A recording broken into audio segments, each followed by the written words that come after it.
तो समर का कैंप चल रहा है, गर्मी के छुट्टी के दिन चल रहे हैं। यहाँ पे हम सब जीए एकेडमी में स्पेशल क्लासेस के तहत बहुत से अच्छी चीज़ें सीख रहे हैं।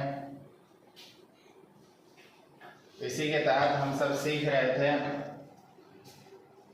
कि कुरान करीम को कैसे पढ़ा जाए।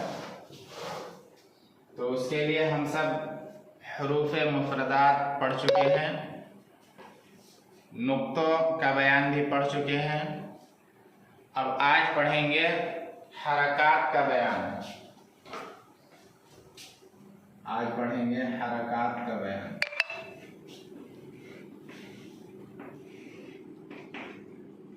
हरकात जितने मुफरद अल्फाज होते हैं, अलिफ बा ता सा जीम हा, ये सब में कुछ हरकात आते हैं। तो वो हरकात क्या क्या है आज सीखेंगे, जानेंगे। ठीक है।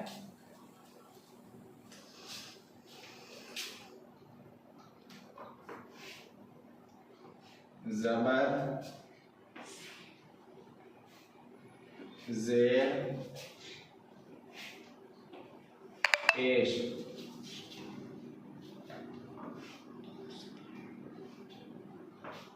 दो ज़बर,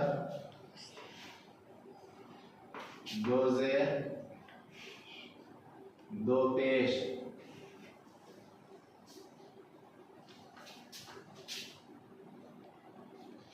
खड़ा ज़बर, खड़ा ज़ेर, उल्टा पेश,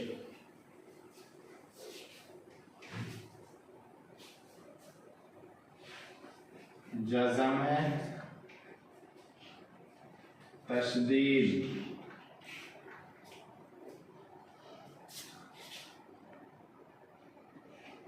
मद है, बड़ी मद है। तो ये ज़बर, ज़ेर, दोनों लोग आप सब बोलिए मेरे साथ। ज़बर, ज़बर, ज़ेर, ज़ेर, पेश, पेश, दो ज़बर, दो ज़बर, दो ज़ेर, दो ज़ेर, दो पेश, दो पेश, खड़ा ज़बर, खड़ा ज़बर, खड़ा ज़ेर, खड़ा ज़ेर, उल्टा पेश, उल्टा पेश, जज़म, जज़म, इसको सुकून भी बोलते हैं, जज़म या सुकून। जज़म या सुकून, तशदीद, तशदीद, मद, मद, बड़ी मद। बड़ी मद। तो इतने तरह के हरकात हैं जो अलिफ या बा से लेकर के अलिफ से लेकर के या तक जितने हरूफ है सब में कोई भी हरकत आ सकती है, ज़बर से लेकर के बड़ी मद। तो आज हम सब सीखेंगे ज़बर, ज़ेर, पेश, इन तीनों हरकत वाले हरूफ को हम कैसे पढ़ेंगे।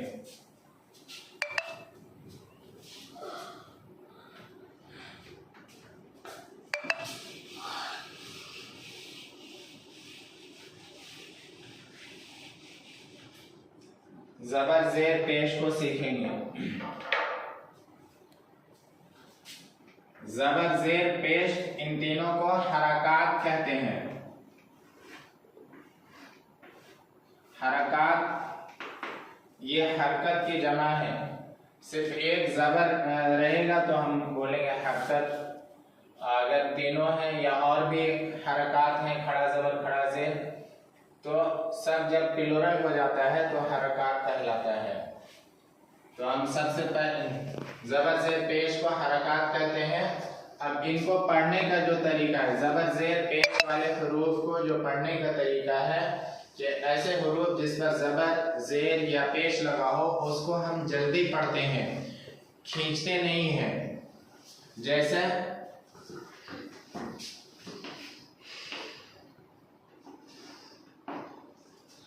अलिफ ज़बर आ जल्दी पढ़ते हैं। तो अलिफ पे ज़बर रहेगा, जल्दी पढ़ेंगे। बा में ज़बर रहा, बा, तो इसको अलिफ ज़बर आ नीचे करके भी बोलते हैं या डायरेक्ट आ भी बोलते हैं। बा पे जबर आ गया, बा बोलेंगे, या बा जबर बा ऐसे बोलेंगे। ता जबर ता, सा जबर सा,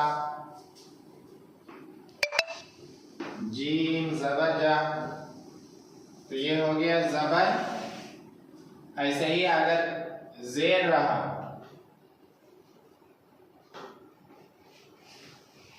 हा के नीचे जेर दिया, खा के नीचे जेर, तो हा जेर की, खा जेर की, दाल के नीचे जेर, जाल के नीचे जेर, दाल जेर दी, जाल जेर जी, रा के नीचे जेर, जा के नीचे जेर, रा जेर री, जा जेर जी। ऐसे ही जब पे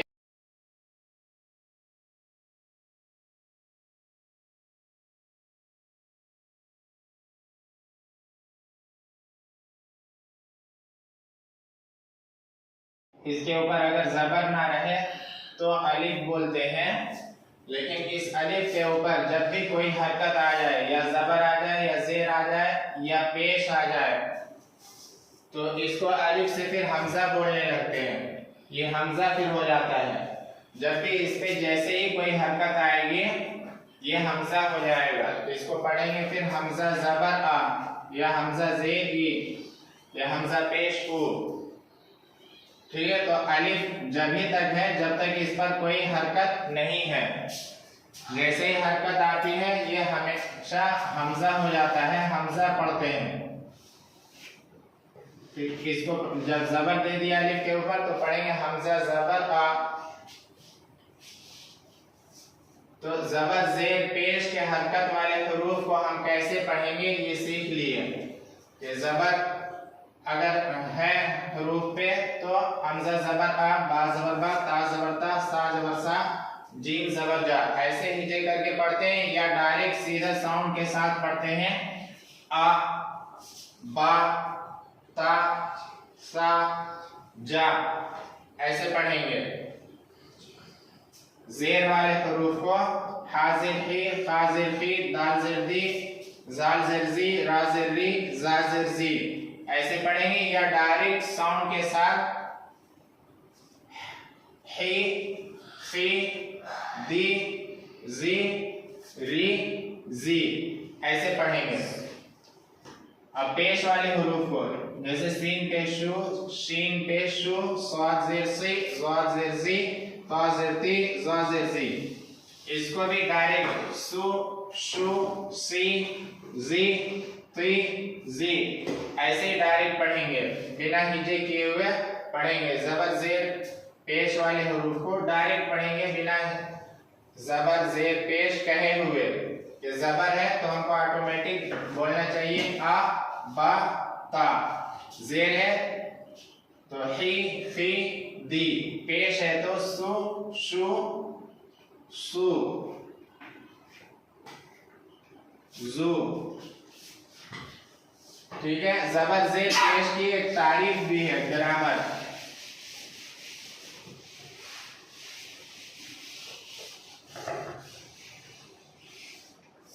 ग्रामर ठीक है। तो ये जबर जेर पेश को हरकात कहते हैं।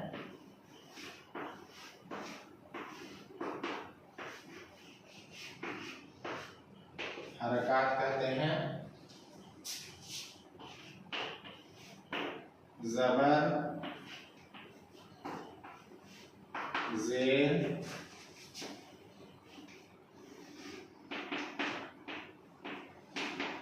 पेश को जल्दी पढ़ें।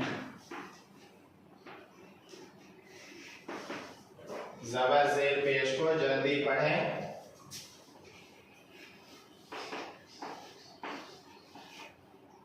थोड़ा भी ना खींचें।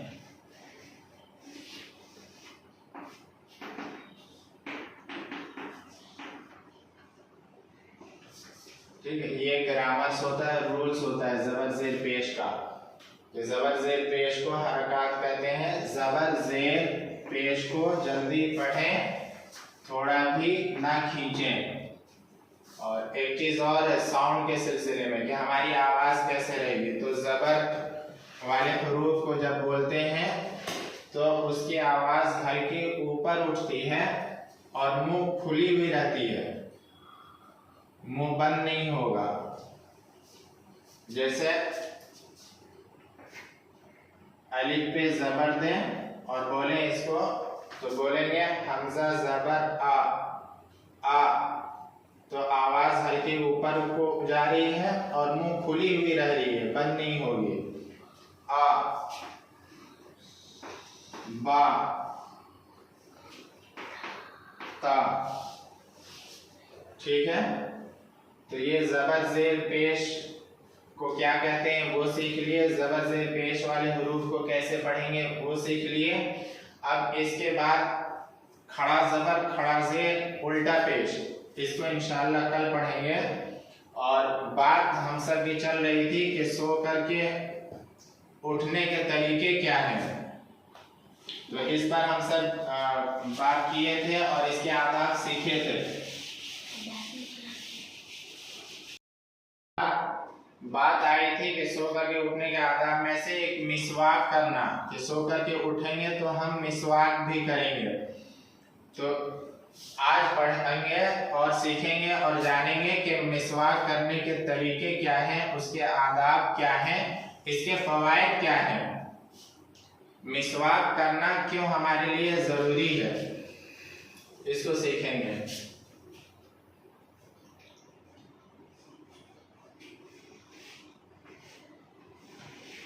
मिसवाक,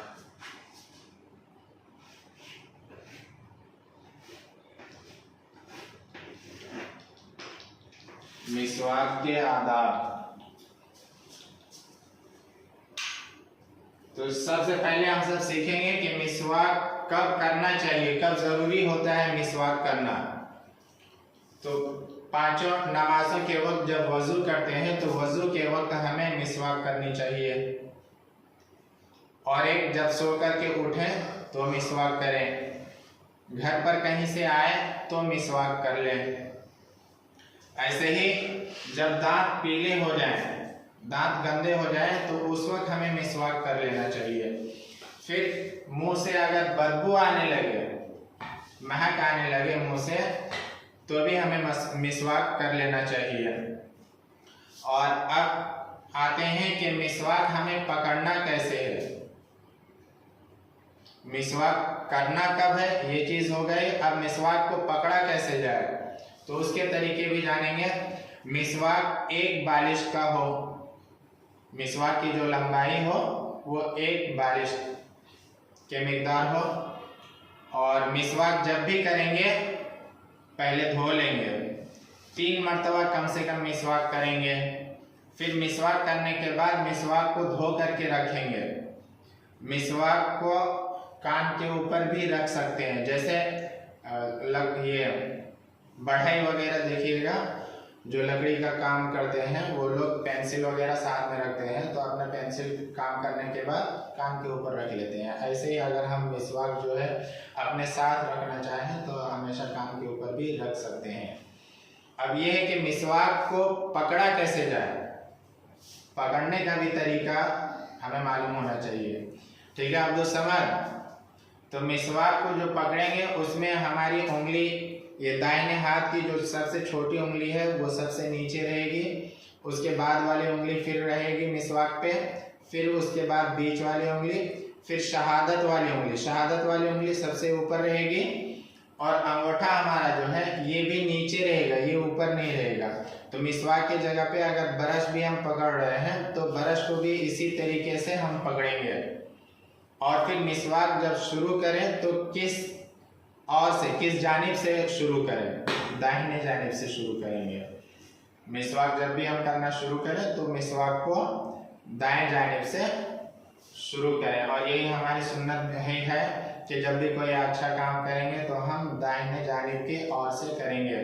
ऐसे ही अगर मिसवाक किसी को तकसीम कहीं पे तकसीम करनी हो, यानी किसी को देनी हो मिसवाक, तो सबसे पहले जो बुजुर्ग हो हमारे बीच उसको देंगे, फिर छोटे बच्चों को देंगे। ठीक है। ऐसे ही आता है कि मिसवाक अगर हम करें तो मिसवाक ऐसी सुन्नत है जो तमाम अंबिया अलैहिमुस्सलातु वस्सलाम की सुन्नत है। हज़रत आदम अलैहिस्सलाम से लेकर के हज़रत इब्राहीम अलैहिस्सलाम, हज़रत नूह अलैहिस्सलाम, हज़रत मूसा अलैहिस्सलाम, हज़रत ईसा अलैहिस्सलाम, ऐसे ही जितने ही अंबिया अलैहिमुस्सलाम तशरीफ़ लाए, यहाँ तक कि हम सब के आखिरी नबी जनाब मोहम्मद रसूलुल्लाह सल्लल्लाहु अलैहि वसल्लम, उन तमाम अंबिया के अलैहिमुस्सलातु वस्सलाम की सुन्नत रही है कि सबों ने मिसवाक किए हैं। अब आते हैं कि मिसवाक के फ़वाइद क्या है। तो मिसवाक के फ़वाइद से ये है कि मिसवाक करने से हमें अल्लाह ताला की रज़ा नसीब होती है, खुशनुदी हासिल होती है। फिर मिसवाक करने से मरते वक्त कलमा नसीब होता है। जब हम में से किसी की भी मौत आई और उन्होंने अपनी ज़िंदगी में मिसवाक को रखा होगा, तो हज़रत इज़राइल अलैहिस्सलाम जो कि रूह निकालते हैं, वो फरिश्ते उस बंदे को हुक्म करते हैं, बताते हैं, तलकीन करते हैं कि बंदा कलमा पढ़ लीजिए। Incoming call from Zainab Babu identified by Truecaller. सबसे बड़ा फायदा है मिसवाक करने का। प्लस इसके जिस्मानी फ़वाइद क्या है। मिसवाक हम जो कर रहे हैं तो हमारा उसका जिस्म पे बेशुमार है। मिसवाक करने से हमारा ज़हन, हाफ़िज़ा मजबूत होता है। मिसवाक करने से मुंह साफ रहता है, और मुंह साफ रहने से, मिसवाक करने से हम घर से मस्जिद को जाएं तो फरिश्ते हमारे साथ चलते हैं। इसी तरह मिसवाक करने से हमारा हाजमा दुरुस्त रहता है, पेट भी दुरुस्त रहता है, मैदे मजबूत होते हैं मिसवाक करने से। ऐसे ही मिसवाक करने से हमारी नज़र तेज होती है, अक्ल बढ़ती है।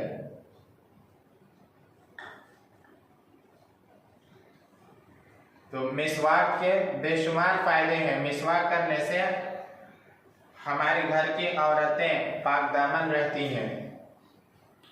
तो ये हो गए मिसवाक के आदाब, हम सब सीखे। मिसवाक करने का तरीका, उसको पकड़ने का तरीका, फिर मिसवाक के फ़वाइद, ये सारी चीज़ें सीख लिए।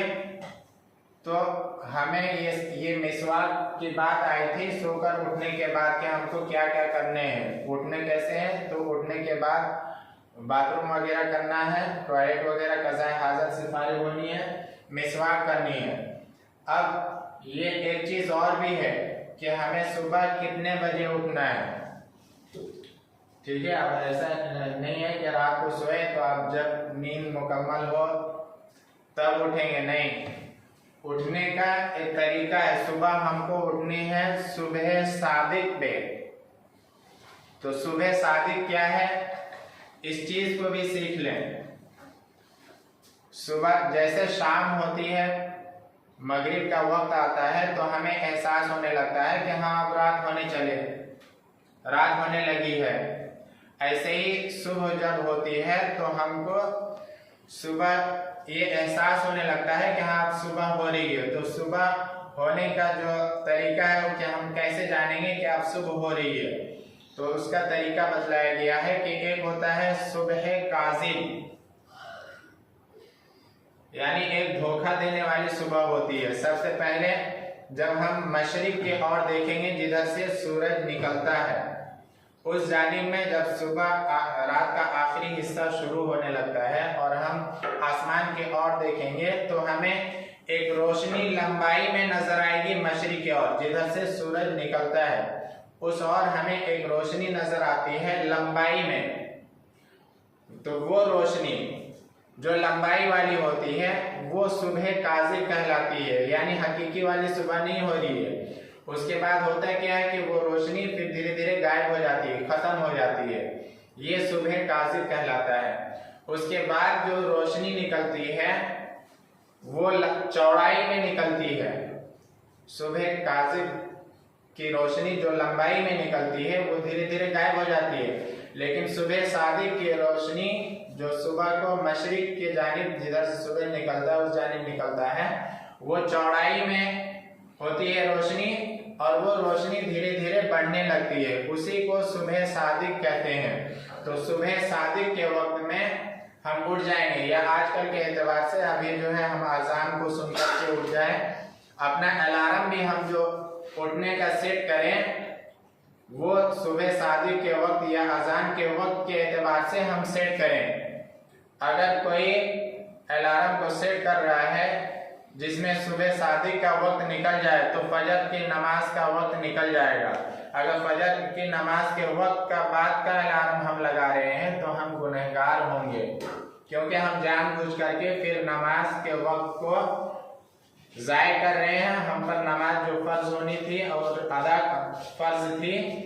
अदा करनी थी हमको, उसको हम टाल रहे हैं, पहले से नीयत बना ले रहे हैं कि हमको सुबह फजर की नमाज नहीं पढ़नी है। इसलिए हम जो अलार्म लगाएंगे वो फजर के वक्त का लगाएंगे और उसी वक्त हमें उठना है सुबह सादिक में। फिर अब इंशाअल्लाह नमाज का बयान, नमाज के बयान में वुजू सबसे पहले आता है, और अगर या तो कभी कभी गुस्ल की भी ज़रूरत पड़ जाती है सोकर उठने के बाद, तो गुस्ल का तरीका क्या होगा, किस पानी से हम गुस्ल करेंगे, ये चीज़ें इंशाअल्लाह हम सब कल सीखेंगे।